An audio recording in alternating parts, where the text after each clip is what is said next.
انہیں کچھ کھلا پلا نہیں سکتے، پھر ہم ان کے لیے بس صرف دعائیں کرتے ہیں یا صدقہ خیرات کر دیتے ہیں، یہی چیزیں ان کو فائدہ دیتی ہیں۔ نبی صلی اللہ علیہ وسلم کے احسانات ہم پر سب انسانوں سے زیادہ ہیں، ہمارے ماں باپ سے بھی زیادہ ہیں ہم پر۔ اگر ہم سیرہ پڑھیں اور دیکھیں کہ آپ نے کتنے دکھ اٹھائے، کتنے غم اٹھائے، کتنی پریشانیوں سے گزرے، تو حیران ہو جاتا ہے انسان کہ اتنی بھی سچی خیرخواہی کسی انسان کے اندر ہو سکتی۔ النبی اولی بالمؤمنین من انفسہم، نبی تو تم سے بھی زیادہ تمہارے لیے مہربان ہے۔ یعنی ہم اپنی جانوں کے بارے میں اتنے فکر مند نہیں ہوتے، ہم اپنے آپ کو خود جہنم کی آگ سے بچانے کے لیے وہ فکر نہیں کرتے جتنی فکر ہمارے نبی صلی اللہ علیہ وسلم نے ہمارے لیے کی۔ تو ان کے احسانات کا بدلہ کیسے دیں گے ہم ان کے لیے کیا کریں گے؟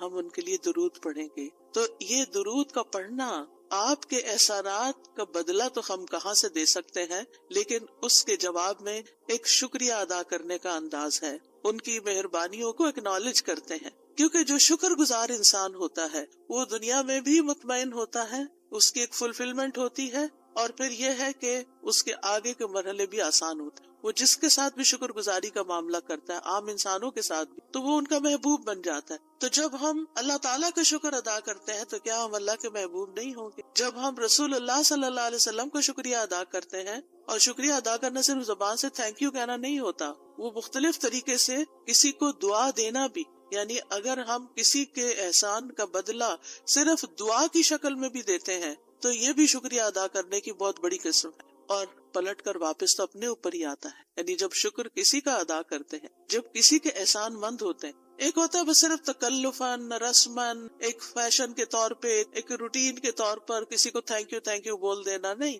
دل سے جینوئنلی دوسرے کا شکر گزار ہونا، یہ اس کے دل میں آپ کی محبت بڑھاتا ہے۔ اس میں آپ کی نیت یہ نہیں ہوتی کہ وہ مجھ سے محبت کرے، نہیں، آپ اس کو اکنالج کر رہے ہوتے ہیں، اس کا احسان مان رہے ہوتے ہیں، اور اللہ تعالیٰ اس کے دل میں آپ کی محبت ڈال دیتا ہے۔ اور جو ناشکرے انسان ہوتے ہیں، جو ناقدرے ہوتے ہیں، سب سے پہلے تو ہم اللہ ہی کے حق میں ناقدرے، وما قدر اللہ حق قدرہ، ہم نے اللہ کی قدر ہی نہیں کی جیسا قدر کرنے کا حق ہے، ہم نے نبی صلی اللہ علیہ وسلم کی قدر ہی نہیں کی جیسا کہ قدر کرنے کا حق ہے۔ تو ہماری یہ تسبیحات اور ہمارا یہ درود شریف اس قدر کی طرف بڑھنے کا ایک چھوٹا سا جسچر ہے کہ ہم واقعی اس بات کو مانتے ہیں کہ ان کے ہم پر احسانات تھے۔ لہٰذا جب ہم درود پڑھتے ہیں تو اس کا مطلب یہ ہے کہ ہم نے باقی چیزیں چھوڑی اور ہم آپ کا حق ادا کرنے کی طرف متوجہ ہو گئے۔ تو یہ چیز اللہ تعالیٰ کو کتنی پسند آتی ہوگی کہ یہ اپنے لیے کچھ نہیں مانگ رہا، اپنے لیے نہیں کچھ مانگ رہا، اپنی باتیں نہیں کر رہا، یہ اپنے غموں کو بھول کے،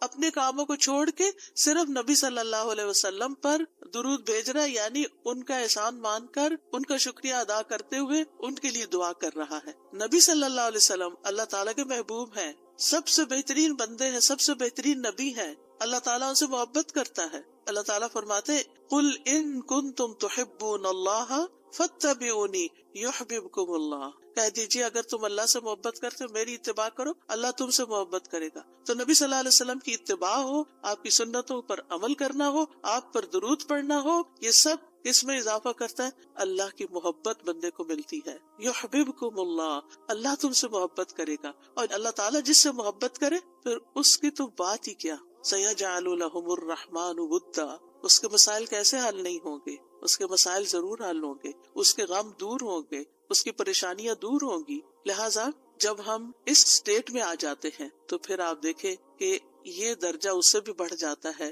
جو ہم اپنے لیے خود کچھ مانگ رہے ہوتے ہیں نا، کیونکہ جب آپ کو کسی سے محبت ہوتی ہے تو آپ اس کے لیے کچھ بھی کرنے کو تیار ہوتے ہیں۔ یہ تو انسان کا حال ہے، انسان کی محبت ہے نا، تو جس انسان سے اللہ کو محبت ہو پھر اس کے مسئلے کیسے حل نہیں ہوں گے؟ اللہ سبحانہ وتعالیٰ اس کے لیے بہترین چیزیں کیوں نہیں کریں گے؟ تو اس طرح یہ درود جو ہے وہ دعا سے بھی بازی لے جاتا ہے کہ انسان اللہ کی محبت حاصل کر لیتا ہے، اور اس کے نتیجے میں دعائیں قبول ہوتی ہیں، اور اللہ تعالیٰ کی طرف سے رحمتیں آتی ہیں، درجے بلند ہوتے ہیں، گناہ معاف ہوتے ہیں۔ لیکن اس کا یہ مطلب ہرگز نہیں کہ آپ باقی دعائیں نہ مانگیں، کیونکہ خود نبی صلی اللہ علیہ وسلم نے ساری دعائیں مانگی ہیں۔ یہ جو ہم آپ کو جتنی بھی دعائیں سکھا رہے ہیں یہ مسنون دعائیں ہیں، ان کو دعا سمجھ کے پڑھیں اور اس کو ریپیٹڈلی پڑھیں، کیونکہ دعا میں تکرار بھی ضروری ہے۔ ہم آداب میں پڑھ چکے ہیں، اصرار ضروری ہے، تکرار ضروری ہے، افتقار ضروری ہے۔ تو اپنی محتاجی، اپنی عاجزی، اپنی ہمبلنس کو ظاہر کرتے ہوئے اللہ تعالیٰ سے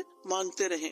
تو درود جو ہے اس کے بارے میں جو قرآن مجید میں آتا ہے ان اللہ و ملائکتہ یصلون علی النبی، اللہ سبحانہ و تعالی خود اور اس کے فرشتے نبی صلی اللہ علیہ وسلم پر درود بھیجتے ہیں۔ اللہ سبحانہ و تعالی درود بھیجتے ہیں، اس کا کیا مطلب ہے؟ یعنی اللہ سبحانہ و تعالی ملائے اعلیٰ میں آسمانوں کی بلند مجلس میں اپنے بندے اپنے نبی محمد صلی اللہ علیہ وسلم کی تعریف کرتے ہیں، ان کے بلند مرتبے اور ان کی بلند شان کی خبر دیتے ہیں۔ اللہ تعالیٰ ان کی خود تعریف کرتے ہیں، ثنا کرتے ہیں، آپ پر رحمتیں اور برکتیں نازل کرتے ہیں، اور فرشتے بھی درود بھیجتے ہیں۔ جیسے فرشتے تسبیح کرتے ہیں نا، اور جیسے کائنات کی باقی چیزیں سب اللہ کی حمد و ثنا کرتے ہیں، تو نبی صلی اللہ علیہ وسلم پر بھی فرشتے درود بھیجتے ہیں۔ اور ان کا درود بھیجنا کیا ہے کہ آپ کے لیے رحمت اور مغفرت اور بلندی درجات کی دعا، یعنی ایک تو فرشتے ایمان والوں کے لیے دعا کرتے ہیں، دوسرا یہ کہ فرشتے نبی صلی اللہ علیہ وسلم کے لیے خاص دعائیں کرتے ہیں۔ تو اگر اللہ تعالیٰ ان پہ درود بھیجتا ہے، ان پہ رحمتیں نازل کرتا ہے، فرشتے درود بھیجتے ہیں، تو پھر اہل ایمان کو کیا کرنا چاہیے؟ پہلے اللہ تعالیٰ اور فرشتوں کی بات کی گئی تاکہ ہمارے اندر بھی شوق پیدا ہو کہ ہم بھی درود بھیجیں۔ یا ایھا الذین آمنوا صلوا علیہ وسلموا تسلیما، اے ایمان والو تم بھی آپ پر خوب درود اور سلام بھیجو، صلاۃ و سلام بھیجو۔ یعنی پہلے آسمان والوں کی خبر دی گئی کہ فرشتے ایسا کر رہے ہیں، پھر زمین والوں کو حکم دیا جا رہا ہے کہ تم بھی ایسا کرو۔ قرطبی کہتے ہیں اس آیت کے ذریعے اللہ نے اپنے رسول کو آپ کی زندگی میں، یعنی رسول اللہ صلی اللہ علیہ وسلم کی زندگی میں اور آپ کی وفات کے بعد آپ کو شرف و مرتبہ بخشا ہے، اور آپ کے مقام اور مرتبے کو بیان کیا ہے کہ آپ کا کیا مقام ہے، تاکہ ہم ایمان والے اس مقام کو سمجھیں۔ تو دوسرے لفظوں میں آپ صلی اللہ علیہ وسلم کے لیے اوپر کے جہان اور نیچے کے جہان میں تعریفیں ہوتی ہیں، یعنی ہم بھی آپ کی تعریف کرتے ہیں اور فرشتے بھی آپ کی تعریف کرتے ہیں، ہم بھی آپ کے لیے دعائیں کرتے ہیں، فرشتے بھی آپ کے لیے دعائیں کرتے ہیں، اور اللہ سبحانہ وتعالی ملائے اعلیٰ میں مقرب فرشتوں کے پاس اپنے نبی کی تعریف کرتے ہیں۔ آپ دیکھیں کہ دنیا میں طرح طرح کی مجالس ہوتی ہیں نا، کچھ مجالس بڑی خاص ہوتی ہیں، خاص لوگ صرف انوائٹڈ ہوتے ہیں، ہر کوئی نہیں وہاں جا سکتا۔ آسمانوں میں بھی خاص مجالس، اللہ سبحانہ وتعالیٰ کے جو خاص مقرب فرشتے ہیں جنہیں وہ حکم دیا گیا تھا کہ آدم کو سجدہ کرو، جن کے سامنے اللہ تعالیٰ نے یہ بات رکھی تھی کہ میں آدم کو پیدا کرنے جا رہا ہوں، یہ گیدرنگ جو ہے اس کو ملائے اعلیٰ کہتے ہیں۔ ملا کہتے ہیں سرداروں کو، اور اعلیٰ کہتے ہیں بلند سردار۔ تو یہ ایلیٹ کلاس ہے فرشتوں کی کہ جس کے سامنے اللہ سبحانہ وتعالیٰ نے حضرت آدم کی پیدائش کی بات کی تھی اور پھر اس کے بعد سجدے کا حکم دیا گیا تھا، تو مقرب فرشتوں کے درمیان یا ان کے پاس اللہ سبحانہ وتعالیٰ نبی صلی اللہ علیہ وسلم کی تعریف کرتے ہیں۔ ذرا سوچئے، امیجن کیجئے فرشتوں کی مجلس۔ ویسے تو کوئی فرشتہ اللہ کی نافرمانی نہیں کرتا، ہر فرشتہ اطاعت گزار ہے، ہر فرشتہ اللہ کی بات مان، یفعلون ما یؤمرون، لپکتے ہیں، دوڑتے ہیں، بھاگتے ہیں، تیز بھاگتے ہیں ایک دوسرے سے، فالسابقات سبقا، ایک دوسرے سے سبقت لے جاتے ہیں اللہ کا حکم ماننے میں۔ یعنی فرشتوں کا یہ حال ہے، لیکن ان کی کیٹیگریز ہیں۔ سورۃ فاطر کے شروع میں کیا آتا ہے؟ جاعل الملائکۃ رسلا اولی اجنحۃ مثنی وثلاث ورباع ویزید فی الخلق ما یشاء۔ 2 پروں والے فرشتے بھی ہیں، 3 والے بھی ہیں، 4 والے بھی ہیں، اور پھر اللہ جتنی چاہتا ہے بڑھا دیتا ہے۔ جبریل علیہ السلام کے تو 600 پر ہیں، سوچئے کیا کیفیت ہوگی ان کی۔ اور پھر جو حاملین عرش فرشتے ہیں، ان کی کندھے سے لے کے یہاں کان کی لو تک 700 سال کا فاصلہ ہے، اتنا عرصہ کوئی سفر کرتا رہے۔ اب آپ خود سوچیں کہ اتنے بڑے فرشتے ہیں وہ، ان کے سامنے اللہ سبحانہ وتعالی محمد صلی اللہ علیہ وسلم کی تعریف فرماتے ہیں۔ آپ کے مقام کا اندازہ کریں،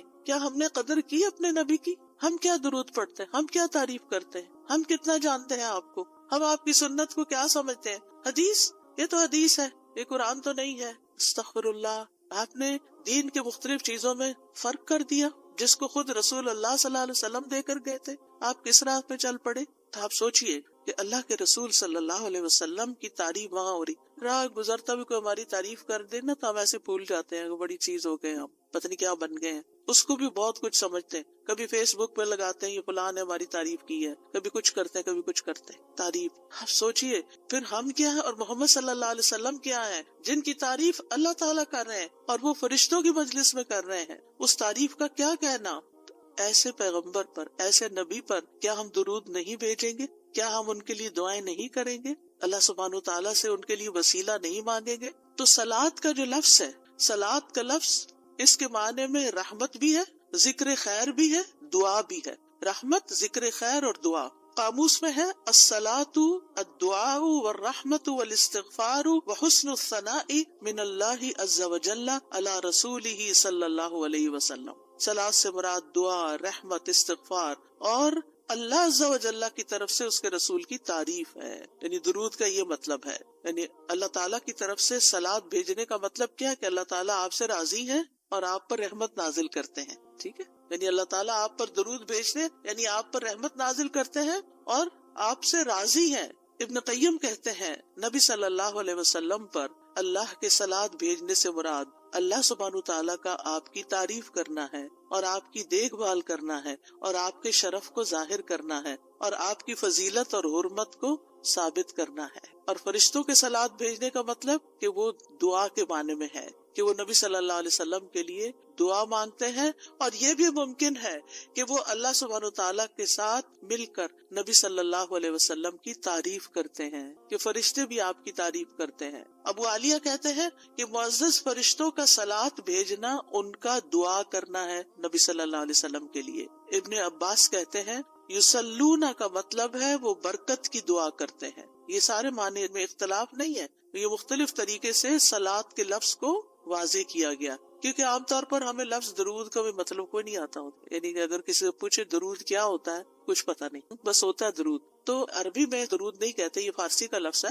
عربی میں صلاۃ کہتے ہیں اور صلاۃ میں یہ سارے معنی آ جاتے ہیں جو میں عرض کر رہی ہوں. اور امت کو کیا حکم ہے کہ وہ آپ کے لیے دعا بھی کرے اور آپ کے حکم کی تعظیم بھی کرے. آپ کے حکم کو جو نبی صلی اللہ علیہ وسلم کا حکم ہے اس کو سب کے حکم پر فوقیت دیں، اس کو بڑا سمجھیں. ایک طرف ماں باپ کا حکم، ایک طرف رسول اللہ صلی اللہ علیہ وسلم کا. اگرچہ اللہ سبحانہ تعالیٰ نے ہمیں ماں باپ کے ساتھ احسان کا حکم دیا ہے، ان کی بات ماننے کے لیے بھی کہا ہے، لیکن ان کے مقابلے میں اگر رسول اللہ صلی اللہ علیہ وسلم آ جاتے ہیں تو پھر ہمیں رسول اللہ صلی اللہ علیہ وسلم کی بات کو فوقیت دینی ہے، ترجیح دینی ہے، اہمیت دینی ہے. کیونکہ وہ شخص مومن ہی نہیں ہو سکتا جس کو نبی صلی اللہ علیہ وسلم اس کے والدین، اولاد اور سب انسانوں سے زیادہ محبوب نہ ہو جائیں. یہ ایمان کا کرائیٹیریا ہے.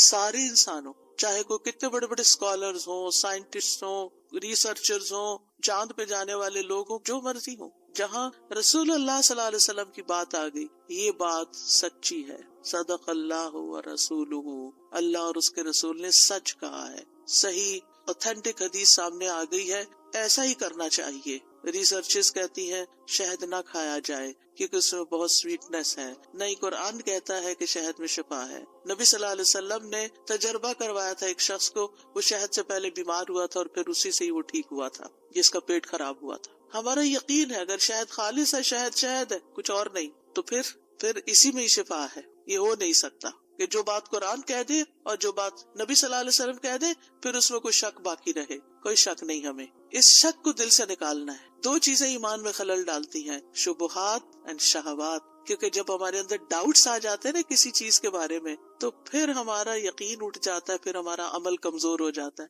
اور اسی طرح جب ہماری خواہشات آگے آ جاتی ہیں تو پھر ہم لیزی ہو جاتے ہیں، ہم اپنی مرضی پسند کے محبوب کام کرنے لگتے ہیں اور دوسرے کاموں کو پیچھے کر دیتے ہیں، چاہے وہ ہمارے لیے زیادہ فائدے کی کیوں نہ ہو. ابن قیم کہتے ہیں ہمارا آپ پر صلاۃ بھیجنا یہ ہے کہ ہم اللہ تعالیٰ سے مطالبہ کرتے ہیں، ہم اللہ تعالیٰ سے دعا کرتے ہیں، اللہم، کہ اے اللہ ہمارے نبی کی اور بھی زیادہ تعریف کریں اور آپ کی فضیلت اور شرف کو ظاہر کریں اور آپ کی تکریم اور اپنی قربت کا آپ ان کے لیے اظہار کریں. یعنی اے اللہ تعالیٰ آپ ان کو اور زیادہ محبوب بنا لیں اور زیادہ ان کو عزت دیں اور زیادہ ان کے درجے بلند کریں. اور یہ سچے دل سے تو دعا اسی کی ہوگی نا جو نبی صلی اللہ علیہ وسلم سے محبت کرتا ہوگا اور آپ کی اہمیت کو جانتا ہوگا. ان لوگوں کو درود کیا درود ہوگا جو نبی صلی اللہ علیہ وسلم کو وہ عزت اور مقام دیتے ہی نہیں جو واقعی ان کا ہے. کیونکہ جب تک کسی سے محبت نہ ہو تو اس کے لیے اس درجے کی دعا بھی نہیں ہو سکتی. چاہے دن میں کوئی 10 دفعہ آپ سے کہنے میرے لیے دعا کرو، آپ کریں گے، لیکن اس پیار سے وہ دعا نہیں نکلے گی جس پیار سے وہ دعا نکلے گی جس سے آپ کی محبت. وہ نہ بھی کہے تو آپ اس کے لیے دعائیں کرتے رہتے ہیں. اور پھر یہاں پر اس آیت میں صرف صلاۃ کی بات نہیں بلکہ کیا فرمایا، وَسَلِّمُوا تَسْلِيمًا، سلموا، آپ کو سلام کا تحفہ بھی دیں. صرف سلات نہیں بلکہ سلام بھی کریں۔ تسلیم کا کیا مطلب ہے؟ کہ آپ پر خیر و برکات نازل ہوں، آپ پر اللہ کی رحمتیں اور سلامتیاں ہوں، اور آپ ہر طرح کی تکالیف اور آفتوں سے محفوظ رہیں، ہر طرح کے نقائص سے پاک رہیں۔ جب ہم کہتے ہیں نا اللہم صلی علی محمد، درود ویسے تو یوں پورا پڑھتے ہیں اللہم صلی وسلم علی نبینا محمد، تو اس کا مطلب کیا ہے کہ یا اللہ محمد صلی اللہ علیہ وسلم کے لیے آپ کی دعوت میں، یعنی آپ نے جو دعوت دی لوگوں کو اسلام کی طرف، آپ کی امت میں اور آپ کے ذکر خیر میں ہر طرح کی سلامتی لکھ دے، ہر طرح کے نقص سے سلامتی ہو جائے۔ اور اس طرح امت آپ کے لیے جتنی دعائیں کرتی جا رہی ہے، یعنی جب سے نبی صلی اللہ علیہ وسلم کے بارے میں یہ آیت اتری اور جب سے صحابہ کرام اور پھر تابعین تبع تابعین اور امت کے باقی لوگ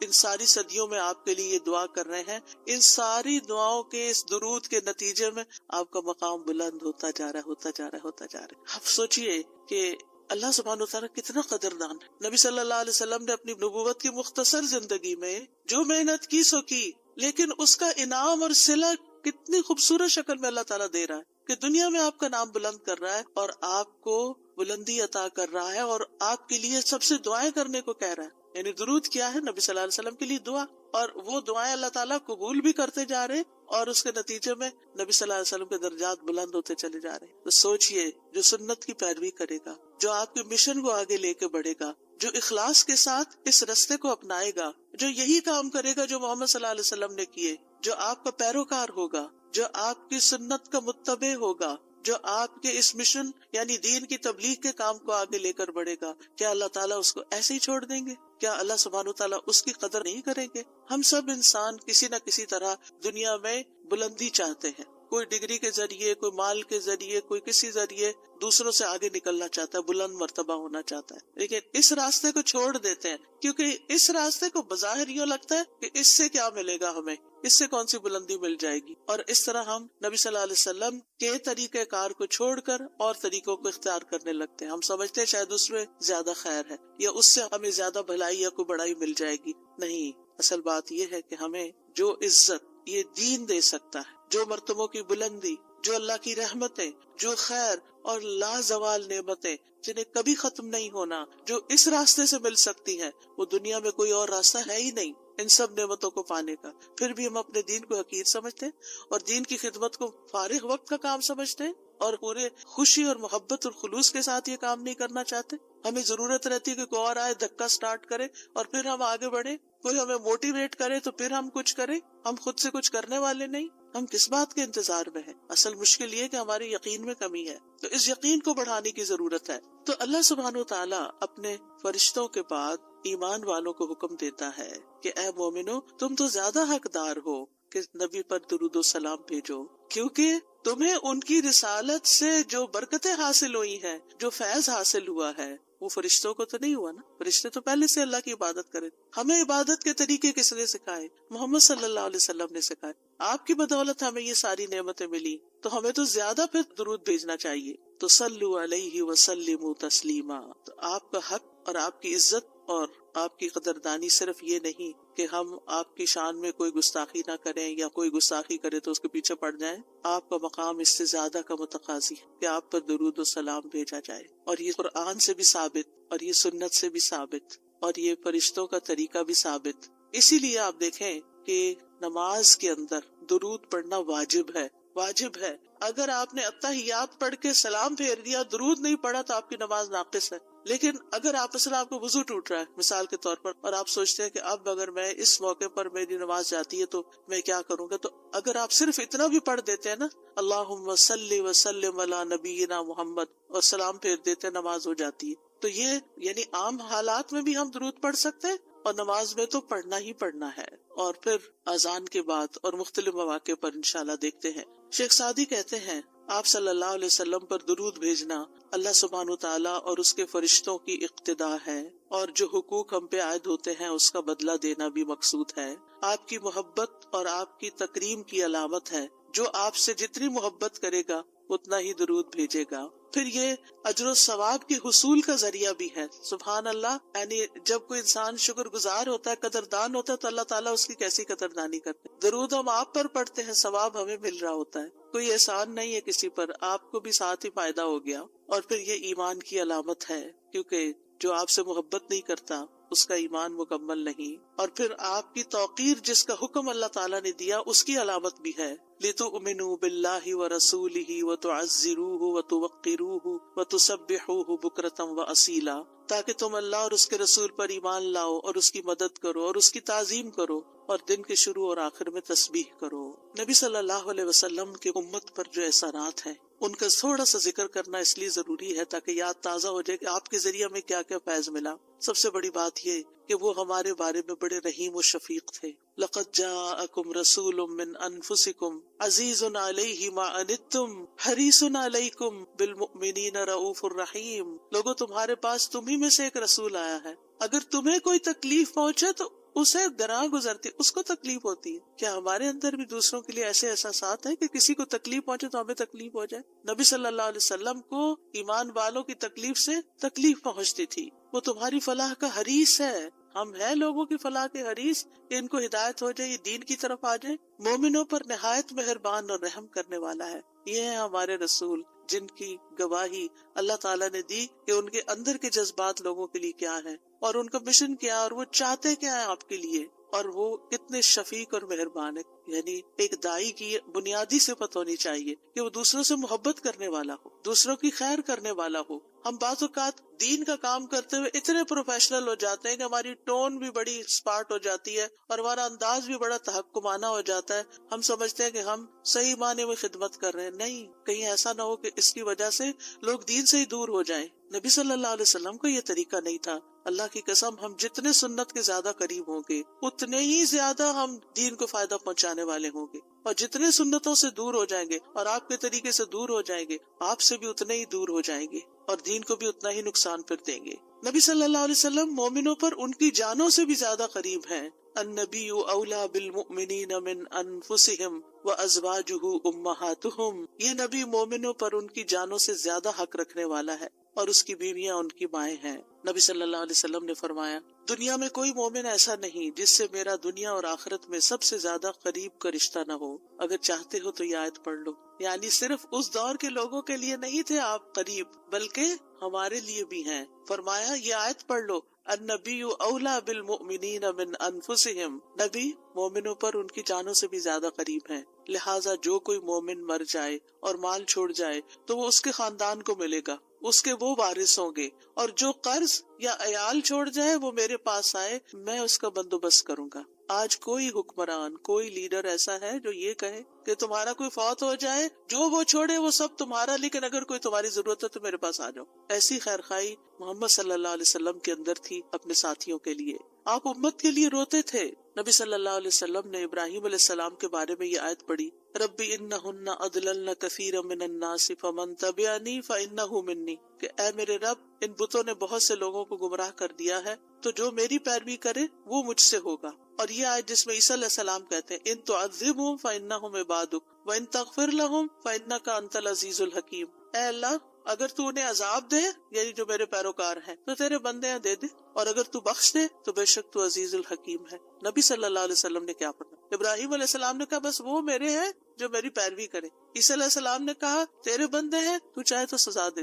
نبی صلی اللہ علیہ وسلم کو دیکھی. پھر آپ نے یہ دو آیتیں پڑھ کے اپنے ہاتھ اٹھائے اور فرمایا، اے اللہ، میری امت، میری امت، امتی امتی. اور آپ رونے لگ گئے. یہ آپ کے دل میں امت کے لیے پیار تھا. امت کے دل میں محمد صلی اللہ علیہ وسلم کے لیے کیا محبت ہے. تو اللہ عز و جل نے فرمایا، اے جبریل جاؤ محمد کے پاس، حالانکہ تیرا رب خوب جانتا ہے، اور ان سے پوچھو کہ کیوں رو رہے ہیں. جبریل علیہ السلام آپ کی خدمت میں آئے اور آپ سے رونے کی وجہ پوچھی تو رسول اللہ صلی اللہ علیہ وسلم نے انہیں بتا دیا کہ میں اپنی امت کے لیے رو رہا ہوں، حالانکہ اللہ سب سے زیادہ جاننے والا ہے. تو اللہ تعالیٰ نے فرمایا، اے جبریل محمد کی طرف جاؤ اور ان سے کہہ دو کہ ہم آپ کو آپ کی امت کے بارے میں ضرور راضی کر دیں گے اور ہم آپ کو غمگین نہیں کریں گے. اتنے حریص تھے وہ ہماری نجات کے اور ہماری فلاح کے. تو کیا وہ والدین سے بھی زیادہ پھر مہربان نہیں ہم پر؟ ہمارے ماں باپ ہماری دنیا کا غم کرتے ہیں، ہماری دنیا کی فکریں کرتے ہیں، ان کو کھانا کہاں سے ملے گا، ان کے فلاں چیز کا کیا ہوگا، فلاں چیز کا کیا ہوگا۔ نبی صلی اللہ علیہ وسلم ہماری دنیا کے تو پیچھے ہو گیا نا، کہ جس کا عیال ہو، قرض دار ہو، میرے پاس آ جائے، لیکن ہماری آخرت کی فکر کرتے ہیں کہ میری امت کی بخشش ہوگی کہ نہیں ہوگی۔ ایک دفعہ کوئی لا الہ الا اللہ محمد الرسول اللہ کہہ کر اس دین میں داخل ہو جاتا ہے تو پھر محمد صلی اللہ علیہ وسلم اس کے لیے مہربان ہو جاتے ہیں، اس کے لیے غمگین ہو جاتے ہیں کہ اس کی بخشش ہو جائے۔ آپ ہر نماز میں امت کے لیے دعائیں کرتے تھے، ہر نماز میں۔ حضرت عائشہ کہتی ہیں میں نے رسول اللہ صلی اللہ علیہ وسلم کو خوش طبیعت